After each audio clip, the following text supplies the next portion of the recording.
অ হৰি, আজি দেখোন তোৰ মুখত গান নাই, কি হ'ল? এইটো গেলা গৰম দেখা নাই, এই গৰমত গান গাব পাৰি নেকি?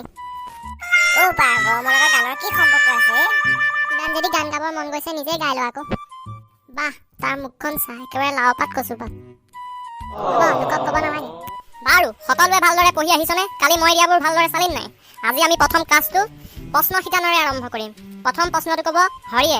পাৰিবিনে হৰি? পাৰিম ছাৰ, পাৰিম, কিয় নোৱাৰিম?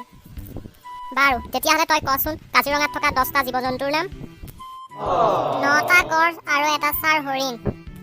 হয়নে গৰু? তোক এইবোৰ কোনে শিকাইছে? গাধ, গোট গৰু, তালৈকে স্কুল আহিছো। বাৰু, এইবাৰ মধুৱে ক।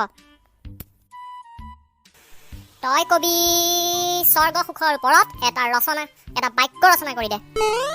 ছাৰ, কৈছো শুনক। স্বৰ্গ সুখ। সদায় স্কুল আহি ঘৰ যোৱাৰ সমান স্বৰ্গ সুখ আৰু পৃথিৱীত কি হ'ব পাৰে? তাৰ বাক্য ৰচনা শুনচোন। ভাত খাবলৈ আহিছ স্কুলত, ভতুৱা। বাৰু, এইবাৰ কচোন কৰোণাৰ ওপৰত অকণমান চমু ৰচনা। ছাৰ, শুনক তেন্তে। কৰোণা এটা বৰ বেলেগ উৎসৱ। ই বহুত ওপৰৰ মাল।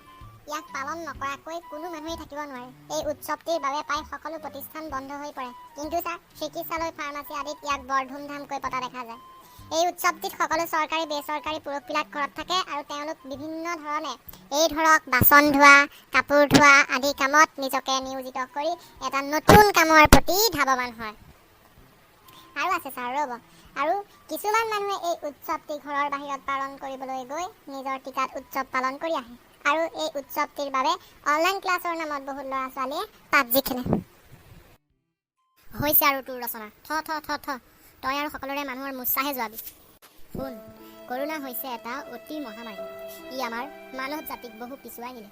ই কিমানক যে পিতৃহাৰা, কিমানক যে মাতৃহাৰা আৰু কিমানক যে সন্তানহাৰা কৰিলে ঠিক নাই। ই বহুতৰে পোখা মেলা সপোনবোৰ শুকাই মোহাৰি পেলালে।